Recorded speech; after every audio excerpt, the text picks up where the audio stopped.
Hey everybody, welcome to Primo, NUTMEG, Media for Free Minds. I'm your host, Steve.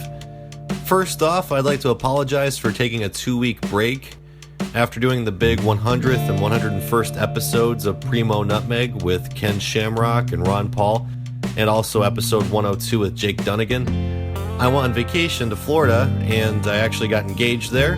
My fiance and I also took a day trip to New Orleans to visit my buddy Crispy, who was actually the guest on episode 99 of Primo NUTMEG. But for you folks who can remember back to episode 98, the political quiz review show, you'll remember that the Specker political quiz, that's Specker, S-P-E-K-R, when I took that quiz, I was labeled a Georgist. And as somebody who didn't really know anything about Georgism, this label was really interesting for me. As a result, I decided to reach out to some of the leading Georgists in the world today.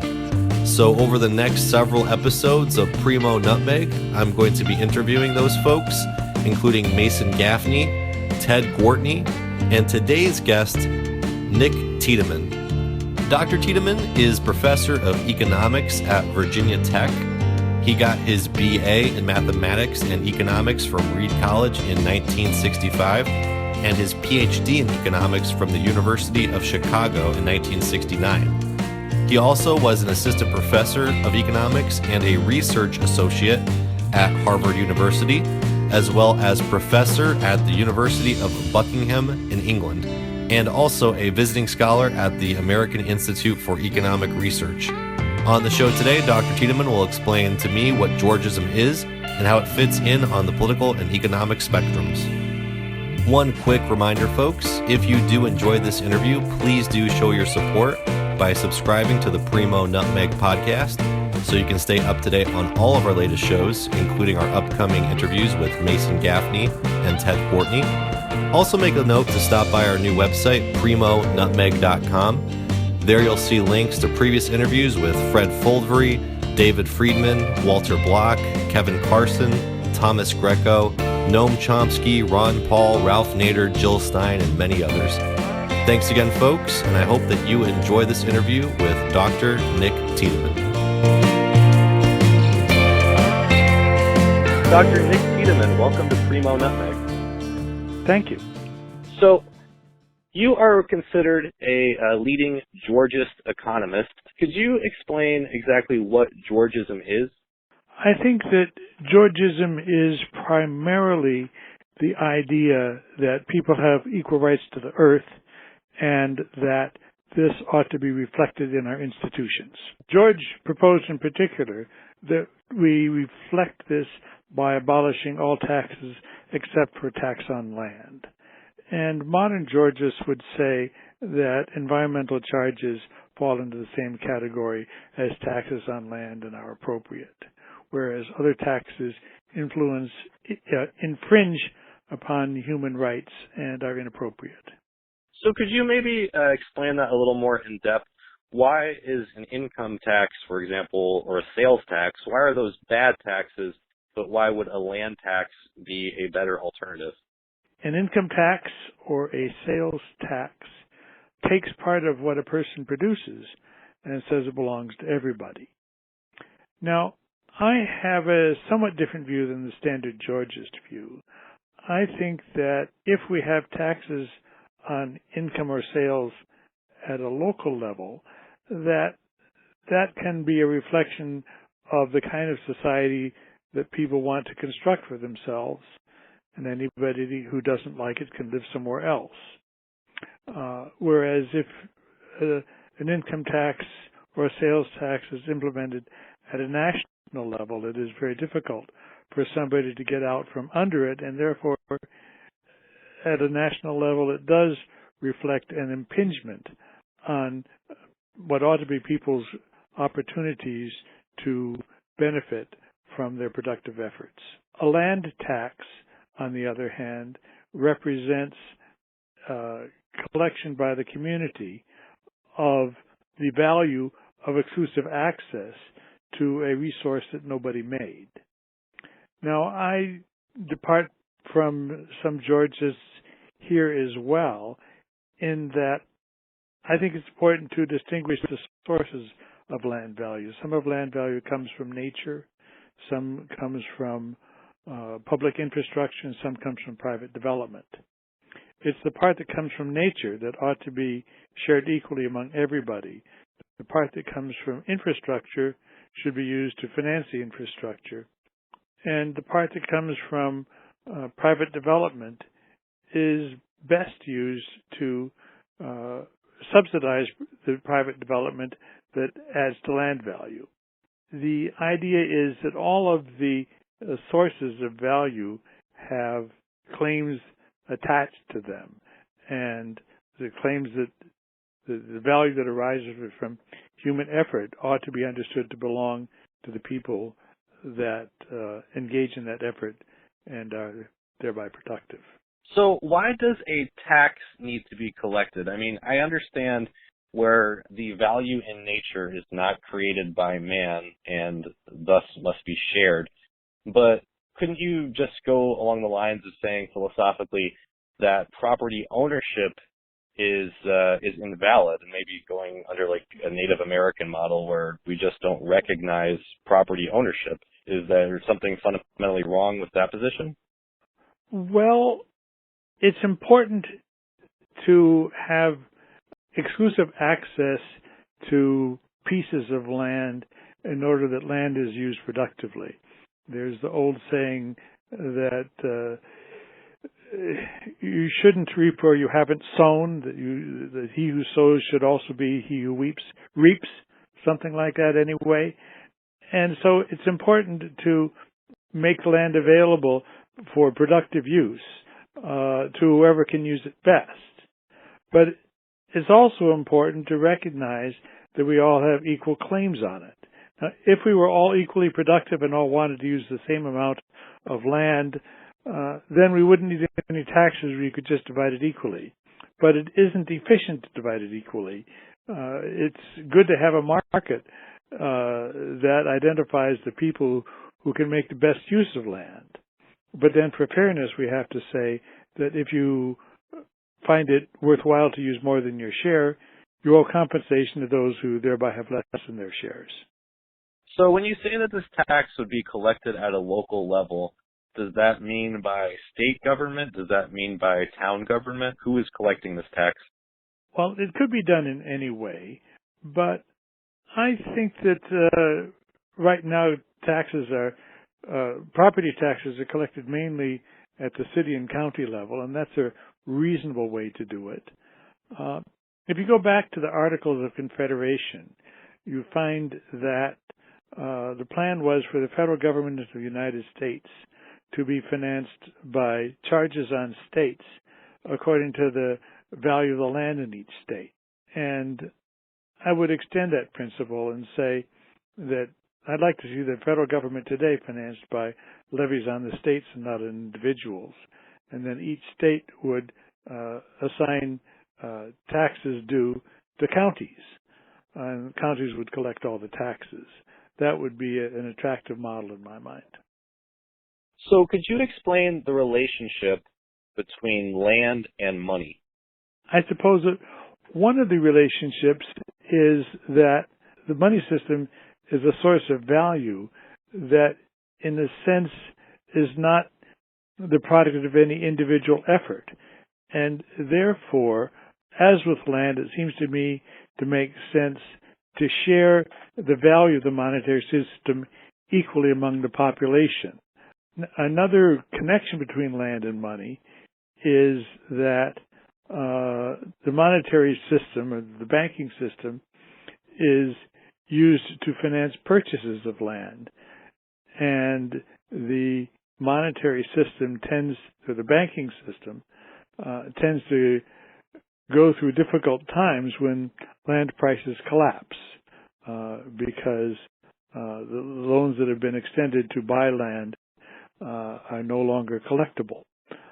So that adds fragility to the money and banking system in an unfortunate way, because we can't guarantee that land prices will stay up. So could you maybe paint in a broader picture what you see as the main problems with the global financial system with the central banking system that we have today? We have a banking system that benefits bankers in particular, and I would prefer a monetary and banking system in which when we needed to add to the money supply, we passed out money to everybody rather than having the banks be able to extend more loans, which is the way we increase the money supply today. The United States has a particular advantage compared to other nations because we are able to create the money that people regard as most valuable, and so we're able to print money and send it around the world in exchange for goods that other people produce and send to us. And there is a kind of international unfairness in that, and perhaps the rest of the world could get together and take the advantage away from us if they chose to organize themselves. I wouldn't mind trying to come up with an international money and banking system that didn't give that special advantage to the United States, but it is a bit difficult to figure out how we get from here to there. Well, I would actually wonder if it's possible from the ground up, similar to how you're saying that a land tax could be collected at a local level. For example, just north of Connecticut, there's something called the Berkshire, which was created by the Schumacher Center, and it's a pun on the Berkshire Mountains where the community is located that uses that. But do you think that it might be feasible for communities, as they're collecting this land tax, to collect it in a local currency? It might be feasible to do that. One of the limitations of all the local currencies that I've seen so far is that they build on a national currency. It's hard to know exactly how you would create a local monetary system that didn't build on a national system. Didn't that happen in the 19th century, though, with during the free banking period? Isn't that the system that we had? And yet, what I'm thinking of is the fact that with free banking, everything was denominated in dollars. Now, I guess we have cryptocurrencies now. We have Bitcoin, but that's an example of a independently generated monetary system that has no connection to an official monetary system. But those systems so far have been highly erratic in the value of their units of currency. There's a substantial advantage to having a system with a reliable value. And I think that you're probably going to get that best with some kind of organized system over a fairly large territory, something not too different from the national monetary systems we have now. I'm not a particular fan of local currencies, but at the same time, I recognize that there's a sense in which the advocates of freedom, among whom I would put myself, ought to regard people as free to establish local currencies if they want to. So I'm not sure exactly how I stand on that. It seems to me that a local currency that had no connection to a national currency would be more defensible in terms of principles of freedom. And if there were, let's say, the nation that wanted to have one currency system in one state, say Maine said, no, we want to have our own currency, then it would be respectable for the other 49 states to share the seigniorage of the currency system among themselves and say to Maine, well, if you want to have your own local currency, then we're not going to share with you the benefits of having the currency system that we have. That is the kind of thing that I think you would need to take account of if you want both freedom and fairness. So from a historical perspective, or maybe even modern perspective, Are there any communities around the world that have put a single tax into effect? No. Countries vary in the extent to which they tax land, and I have the impression that places that have taxed land more have done better economically, but I don't actually have the data to demonstrate that.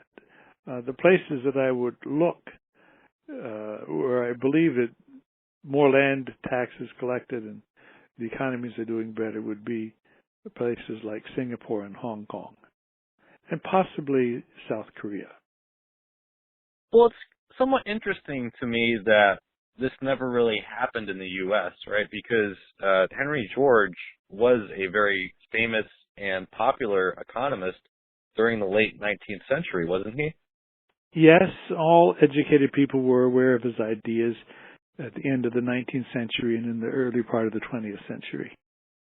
So why do you think it happened that his ideas were not put into effect? I mean, even, in the West somewhere, why wasn't there some area in Montana, for example, that put the single tax into effect? Well, there was the single tax colony of Fairhope, Alabama. But wherever there's a possibility for people to grab rent for themselves and instead of sharing it equitably, they will do so. Fairhope was founded with the idea that all the rent would be collected, but the people rebelled and said, no, you don't need to collect all that rent. We want to keep it for ourselves, and they got their way. So you would need quite a commitment to the principle of sharing the rent of land equally among all humanity in order to get it to happen. And we never had adequate commitment to that principle. Well, again, Georgism is interesting to me because it's not extreme capitalism and it's not extreme socialism either. It doesn't really seem to fit into that paradigm. Well, if we could maybe just sort of think about the spectrum between the two, and maybe you would characterize it differently, but could you explain why capitalists in the strictest sense are wrong to commodify land and to say that that can be capital or that can be property, or that it can be that it's not nature per se, that it is a piece of property? Well, let me begin by talking about a name for the Georgist perspective in terms of capitalism and socialism. In the last 30 or 40 years, philosophers have come up with a term that characterizes the Georgist perspective, and that term is left libertarianism. Now, many people think of libertarianism as a rightist phenomenon, and so the idea of left libertarianism may seem a contradiction in terms. But the two fundamental principles of left libertarianism are also the two fundamental principles of Georgism. The left principle is that people have equal rights to the earth, and the libertarian principle is that people have full rights to themselves. And these principles do not conflict with each other. And they are one principle that one finds mostly on the left and another principle that one finds mostly on the right. So it is difficult to characterize the Georgist perspective in terms of left and right because it takes some of each. It's not between them. It's a mixture of parts of the two. Well, it's kind of interesting for me to hear you say that, because when I hear left libertarianism, I typically think of Bakunin or Kropotkin. To the extreme, it would be like anarcho-communism. So isn't that philosophy, wouldn't you say that's flawed, that the workers should own the means of production and utilizing the labor theory of value? Isn't there any flaws in that general philosophy? Yes, I think that the people you mentioned don't sound to me like left libertarians, because as I understand the perspective of left libertarianism anyway, the freedom that it entails includes the freedom to own the means of production. What people have equal rights to is not the means of production, but the gifts of nature. And that insistence that people have equal rights to the gifts of nature, but otherwise can accumulate whatever they like, is rather different from the anarcho-capitalism or anarchism. Well, I'd also be interested if you could speak to the difference between Georgism and mutualism, because it's actually, just to give you a little bit of insight, one reason that I personally have become very interested in Georgism lately is I took, they have these political quizzes online now, and you can answer a bunch of questions, and then it kind of places you on the political spectrum. So I took this one quiz one day, and I was categorized as a mutualist, and I took it another day, and I was categorized as a Georgist. So I guess, they're pretty close together. Mm-hmm. Can you speak to the similarities and also the differences between Henry George and Georgism or geoism and the philosophy of Proudhon and mutualism? I probably don't know enough about Proudhon to do that, but let me talk a little bit about what I understand mutualism to be. And what I would say is that mutualism is something that is compatible with Georgism, but not required by Georgism. You could have Georgists who wanted no government at all, and you could have Georgists who want lots of government, and they would both be good Georgists. They would just have to live in different communities. Okay, but as far as the land ownership or the rent question, there's really no difference there? Well, both groups would say that the rent of land needs to be shared. And some people would say, take all the rent of land and collect it and return it to people equally and don't have any government at all. And other people would say, take the rent of land and use it to provide public services. Both are acceptable implementations of the Georgist perspective. And another thing that I tend to associate with mutualism is the idea of people sharing ownership of factories and businesses. And again, if people want to share the ownership of factories and businesses, they should be free to do that. And if other people want to work for businesses that are owned by other people, that should be possible too. There's, in the Georgist perspective, there's no one right way to do such things. It should be possible for people to get together and form communities of different sorts with whatever institutions they like of that kind. Another distinction, it seems, is that mutualists seem to believe as though land needs to be in use, that if you stop using a land, that you can't just be a rent collector. You have to actually continue occupying and using a land. Do Georgists generally agree with that, or can I, as a landowner or someone who pays tax on a given plot of land, can I leave for years and continue to be the owner or title holder or property owner of that piece of land? I think what Georgists would say is that it would be a very wasteful thing for even a rich person to do, to continue to pay the taxes on land year after year just for the pleasure of owning it if he wasn't there. It would be so expensive to do that, and the selling price of the land would be next to zero no matter what you did, as long as it was unimproved. It just would be so unrewarding that it would be hard to imagine anybody wanting to do that. And anybody who did want to do it would have to pay the cost imposed on society by his doing it. And so if somebody really wanted to do it, we could let him do it and laugh all the way to the bank with the money we were taking from him. Well, that brings up another good question, too, when you talk about that it would be too expensive. How would the tax rates for this single tax, who would come up with that? I mean, would they vary from community to community? And how would you prevent exploitation in a given community where a despotic local government, I guess, would just collect exorbitant taxes from the folks who live there. Well, to some extent you have to rely on democracy. Let me take another aspect of your question before I get back to the central part of it. Some places like Alaska have a lot of natural opportunities that aren't necessarily related to working there, but just they're endowed with oil. So is Texas. To the extent that a place has a disproportionately large natural value per capita, that place owes something to other places that are less well endowed.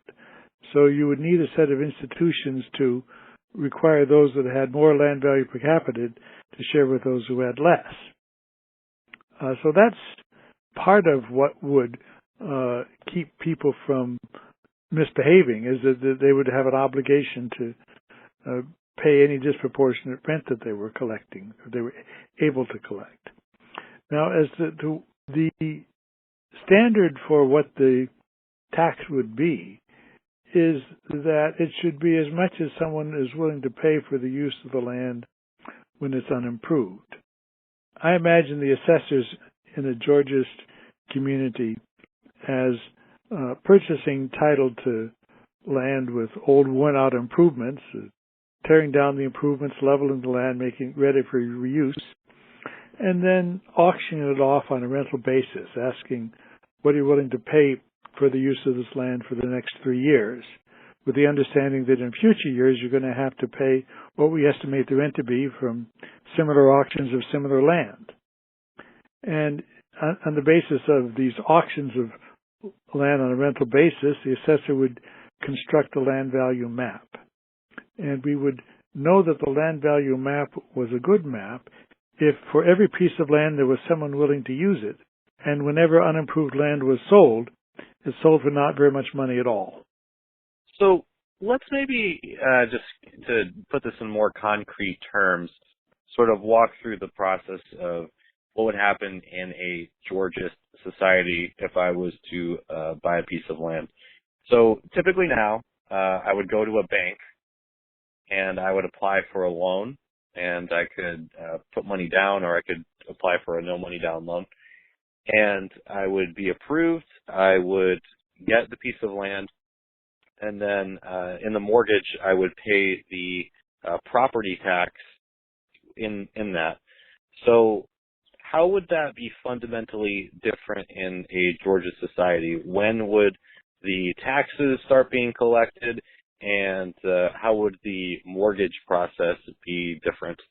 Well, it might be somewhat different depending on whether you're talking about a rural community or an urban community. Do you want to talk about farmland or city land? Well, couldn't we say it's the suburbs? Okay, it's suburban land.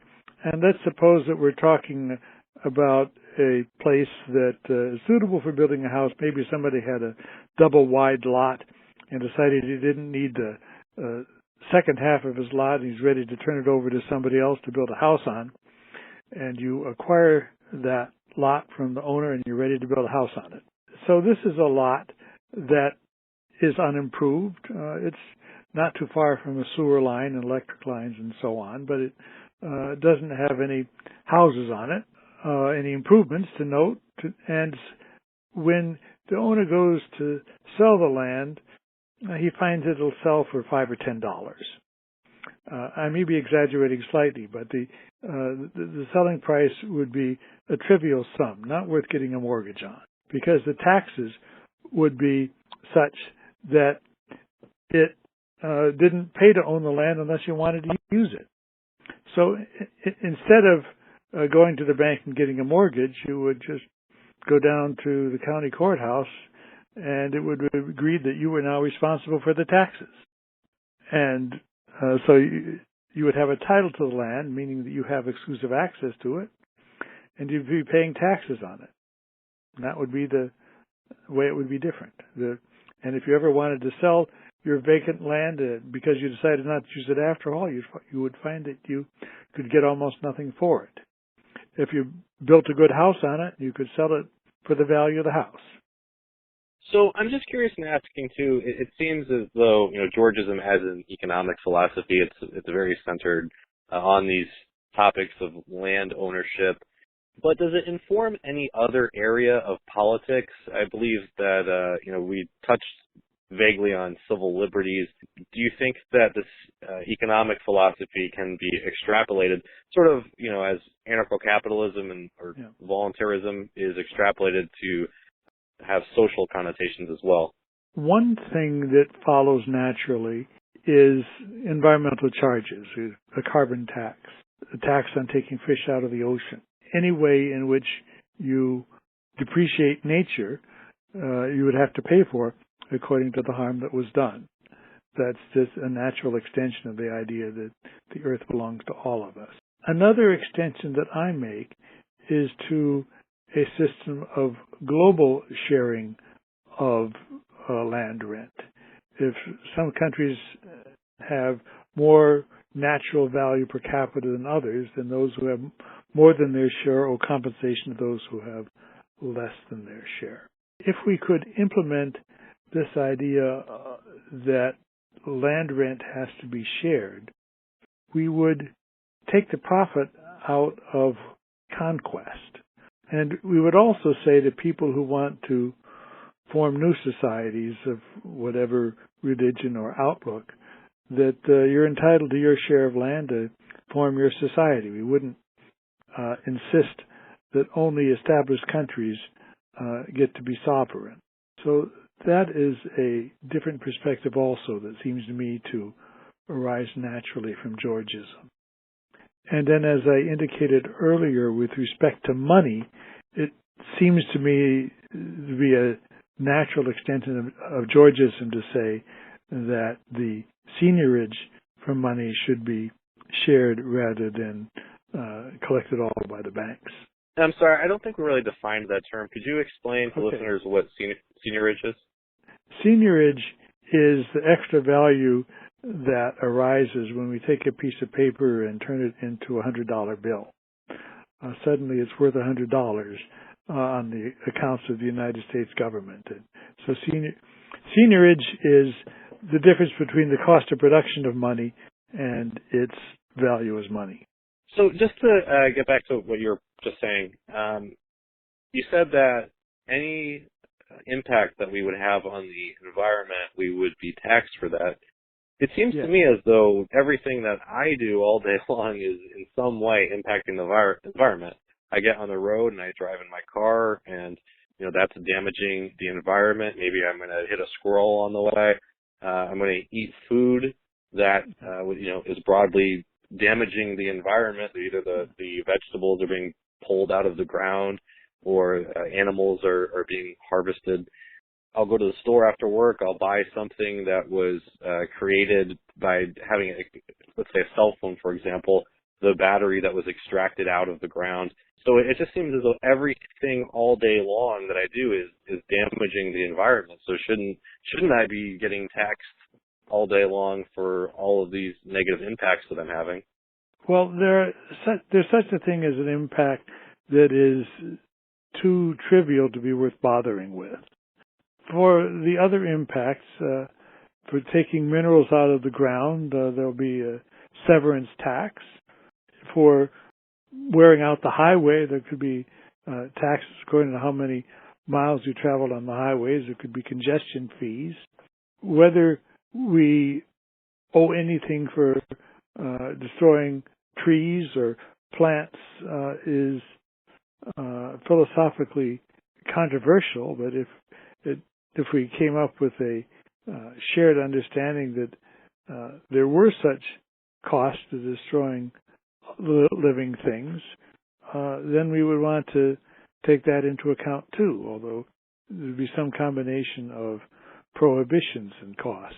We would want to prohibit some things that we think nobody should ever do and only charge for things where we think it's important to motivate people to economize, but not necessarily end them altogether.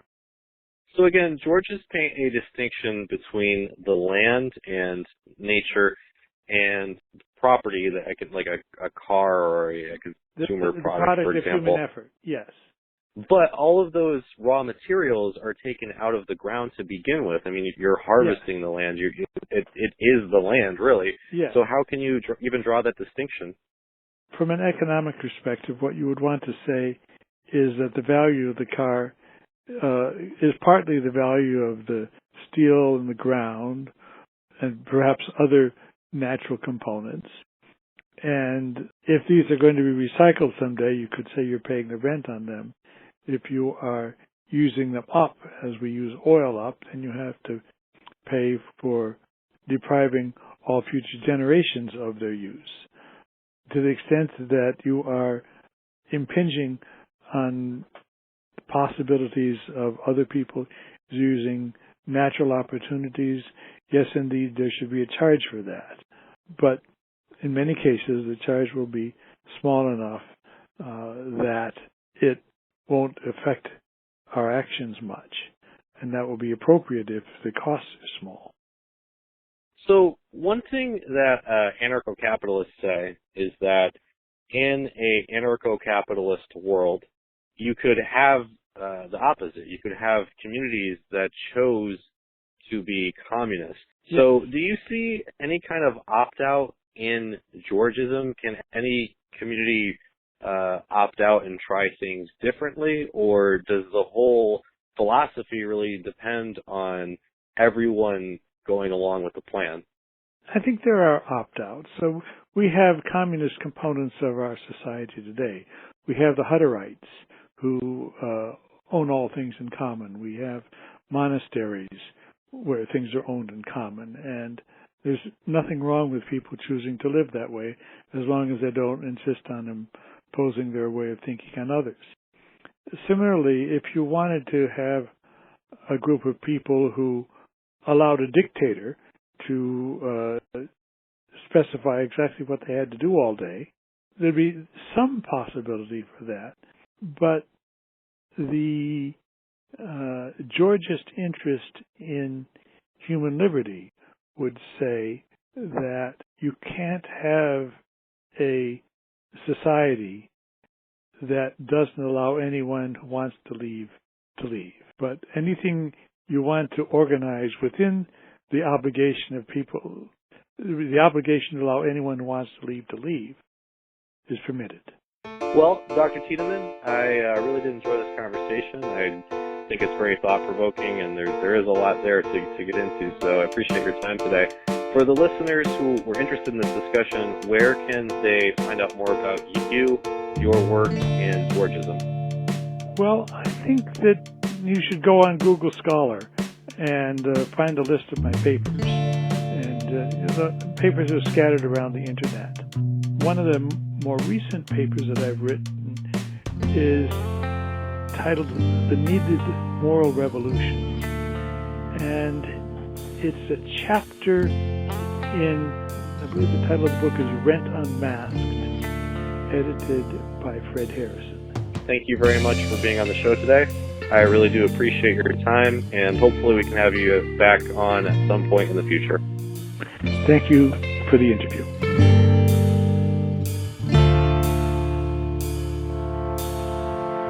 Thank you, everyone, for listening to this interview with Dr. Nick Tideman. If you did enjoy today's episode, please do show your support by subscribing to the Primo NUTMEG podcast so you can stay up to date on all of our latest shows, including our upcoming interviews with Mason Gaffney and Ted Courtney. Also make a note to stop by our website, primonutmeg.com. There you'll see links to previous interviews with Fred Fulvery, David Friedman, Walter Block, Kevin Carson, Thomas Greco, and many others.